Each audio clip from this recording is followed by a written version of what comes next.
बुलेटिनमध्ये तुम्हा सगळ्यांचं स्वागत। आपण बघताय टी टाइम न्यूज। विदर्भामध्ये हवामान विभागाने पुढचे 3 दिवस मुसळधार ते अतिमुसळधार पावसाचा इशारा दिलाय।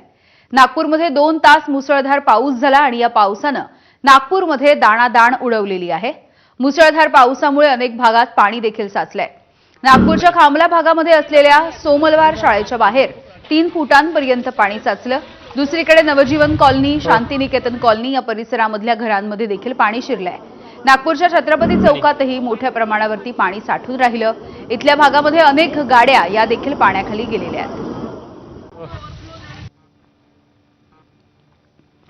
तर नागपूरमधली ही दृश्य आपण बघतोय। जोरदार पाऊस गेल्या काही तासांपासून सुरू आहे। नागपूर वेधशाळेने पुढचे 3 दिवस मुसळधार ते अतिमुसळधार पावसाचा इशारा देखील दिलेला आहे। मात्र गेल्या 2 तासात जो नागपूरमध्ये मुसळधार पाऊस झाला त्यानंतर सखल भागांमध्ये मोठ्या प्रमाणावरती पाणी साचलंय। नागपूरच्या वेगवेगळ्या भागामधली ही दृश्य आपण पाहतोय। जो पाऊस झाला या पावसाने अक्षरशः जनजीवन देखील काहीसं विस्कळीत झालेलं आहे।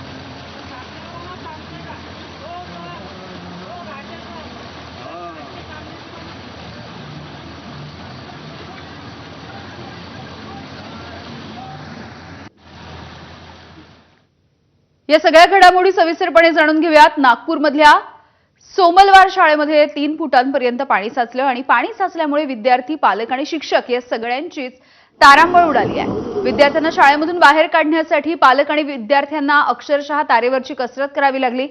सिमेंट काँक्रीटचं काम गेल्या 2 वर्षांपासून सुरू असल्यामुळे शाळेच्या परिसरामध्ये पाणी साचलं असा आरोप इथल्या पालकांनी केला आहे।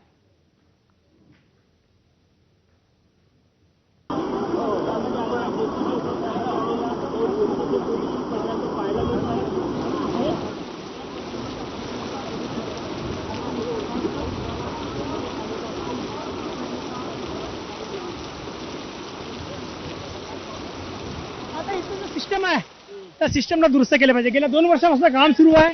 अनबिलिव्हेबल की जो काम आहे ह्या प्रशासनाने या कामाकडे लक्ष द्यायला पाहिजे। आधी सिमेंट रस्त्याचं काम होतं, काम गेल्या 2 वर्षापासून होत आहे। त्यांना कळायला पाहिजे शाळेत 4000 विद्यार्थी आहे।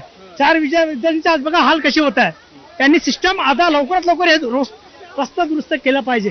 खूप त्रास आहे सर, खूप त्रास आहे। किती विद्यार्थी असतील आतमध्ये आता तर अर्धे गेले, अर्धे आहे अजून। ऑटो एकही निघू नाही शकत। कमीत कमी 80% ऑटो व्हॅनवर डिपेंड आहोत आम्ही। 80% ऑटो सगळे आतमध्ये आहे। किती विद्यार्थी आतमध्ये? 800-900 विद्यार्थी आहे। स्थिती कशामुळे निर्माण झाली ते? हे काम नाही का किती वर्ष झालं शाळेच्या आधी सुरू व्हायच्या आधी काम करायला पाहिजे। कामच नाही केलं त्यांनी, काहीच काम नाही केलं, पूर्ण खदून ठेवलं आहे। दरम्यान शाळेबाहेरच्या या सगळ्या परिस्थितीचा आढावा घेतलाय आमचे प्रतिनिधी तुषार कोहळे यांनी।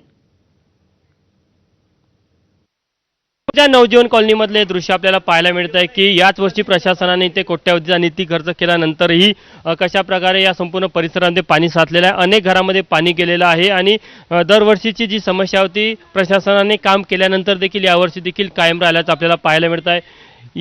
हे समोरचं तर घर असेल, यांच्या घरामध्ये पाणी गेलेलं आहे। काका, या कॉलनीतल्या किती घराच्या आतमध्ये पाणी गेलं आहे? जवळपास पूर्णच घर आहे, 15-16 घर आहेत सगळे।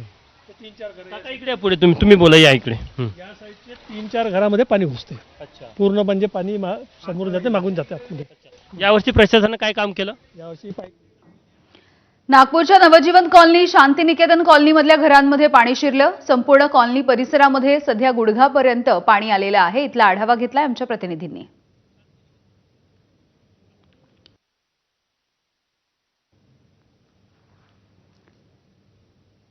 नवजीवन कॉलनी आणि शांतिनिकेतन कॉलनीच्या या परिसरामधली ही दृश्य आपण बघतोय। काही प्रमाणावरती रो हाऊस देखील या ठिकाणी आहेत, मात्र मोठ्या प्रमाणावरती पाणी साचून राहिलंय।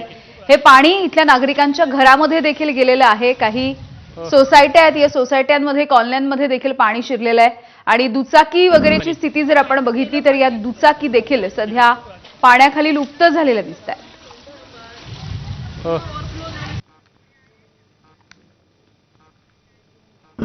नागपूरमधल्या छत्रपती चौक हा परिसर देखील पाण्याखाली गेलाय। छत्रपती चौक परिसरामधल्या अनेक सखल भागात पाणी साचलंय। नागपूर जिल्ह्याला सध्या पावसानं झोडपल्याची परिस्थिती दिसते आहे आणि या परिसरामधली रस्त्यांवरची स्थिती जर आपण बघितली, इथे देखील 4 चाकी गाड्यांच्या अर्ध्यापर्यंत पाणी आलेलं आहे। काही गाड्या अडकून देखील या परिसरामध्ये पडलेल्या आहेत। तर अक्षरशः या रस्त्यांना तळ्याचं स्वरूप आलेलं सध्या बघायला मिळतंय। याच पाण्यामधून काही नागरिक हे चालत चालत वाटही काढताना दिसत आहेत.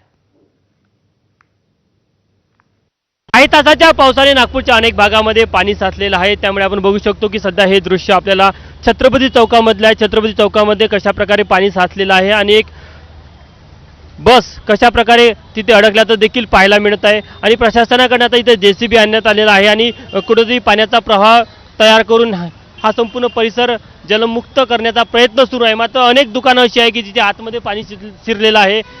या उजव्या बाजूला जर का तुम्ही बघितलं तर निश्चितच त्या साईडनं देखील आतमध्ये अनेक घरांमध्ये पाणी आहे, अनेक दुकानांमध्ये पाणी साचलेलं आहे.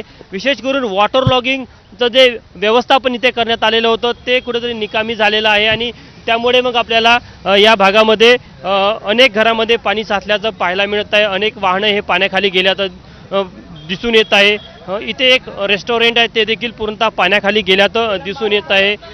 या संपूर्ण दृश्यावरून तुम्हाला लक्षात येईल की मोठ्या प्रमाणामध्ये पाणी इथे साचलेलं आहे. दूरवर बघा कशा प्रकारे नागरिक पाण्यामध्ये मार्ग काढताना दिसत आहे. काही आपल्या स्वतःच्या स्तरावर पाणी बाहेर काढण्यासाठी प्रयत्न करताना दिसत आहे. प्रशासनाची एक JCB आलेली आहे आणि त्याच्या मदतीने हा संपूर्ण परिसर कशा प्रकारे जलमुक्त करता येईल याचा प्रयत्न आपल्याला करताना पाहायला मिळत आहे. कॅमेरामॅन मिथुन आत्मनेसह तुषार कोहळे, ABP माझा, नागपूर. तर छत्रपती चौकामधली ही दृश्य आपण बघितली आणि याच परिसरामध्ये असणाऱ्या काही दुकानांमध्ये देखील पाणी शिरलंय. अर्थातच दुकानदारांचं मोठं नुकसान झालंय. बघूया, आढावा घेतलाय आमच्या प्रतिनिधींनी. नागपूरच्या छत्रपती चौकातील दुकानाची काय अवस्था झाली हे जर बघायचं असेल तर या दृश्यावरनं तुमच्या लक्षात येतंय की ही गोकुल एजन्सीचं दुकान आहे. इथे मसाल्याचा व्यवसाय केला जातो आणि पूर्णतः दुकान कशा प्रकारे पाण्याच्या खाली गेलेलं आहे. पूर्णतः इथे असलेले साहित्य हे पाण्यामुळे पूर्णतः साहित्याचं नुकसान झालेलं आहे. मसाले असेल त्याच्या पाण्याची नासधूस या पूर्ण पाण्यामुळे नासधूस झालेली आहे आणि लाखो रुपयाचं नुकसान झाल्याचं सांगितलं जात आहे. या एजन्सीचे मालक आहे, आपण त्यांना विचारूया. नाव काय तुमचं? निलेश गुप्ता. बरं निलेशजी, अचानक इतका पाऊस आला, काय चित्र होतं सुरुवातीला? सुरुवातीला थोडंसं हे भरून जाते. भरल्यानंतर हे इकडे सगळं लेवल एवढं भरून जाते का हे गाड्या पण हालत होत्या. ह्या सगळं अंदर पाणी आमच्याकडे जातं. अंदर बरं, रोडवरचं पाणी पूर्ण अंदर आमच्याकडे जातं. तर पूर्ण तुमचं दुकान पाण्याखाली गेलं? पूर्ण पाण्याखाली डुबलेलं आहे माझं दुकान. कमीत कमी 12 लाख रुपयाचं लॉस आहे माझं. अच्छा, काय काय होतं आतमध्ये? आतमध्ये पूर्ण मसाले आहे, चायपत्ती आहे, अचार आहे, पापड आहे, सगळे मसालेच आहे माझे. कंपनी 2 कंपनीचं काम आहे माझ्याकडं. बरं, जर का आपण बघितलं तर एकंदरीतच या संपूर्ण पावसामुळे अनेक दुकानदारांचं नुकसान झालं. त्यामध्ये गोकुल एजन्सीचं देखील मसाल्याचा जो व्यवसाय करतात त्यांचं देखील मोठ्या प्रमाणामध्ये नुकसान झालेलं आहे. त्यांच्या दुकानाच्या आतमध्ये साधारण कमीत कमी 4 फूट पाणी आहे. 4 ते 5 फूट पाणी असल्याचं त्यांच्याकडनं सांगितलं जात आहे. कॅमेरामॅन मिथुन आत्मनेसह तुषार कोहळे, ABP माझा, नागपूर. नागपूरच्या श्रीनगर परिसरामध्ये देखील या धुवाधार पावसामुळे पाणी साचल्याची परिस्थिती बघायला मिळते आहे. गेल्या 2 तासांपासून नागपूरमध्ये हा मुसळधार पाऊस कोसळतोय आणि त्याच दरम्यान श्रीनगर परिसरामध्ये देखील पावसामुळे अशाच पद्धतीचं पाणी साचून राहिलेलं आहे.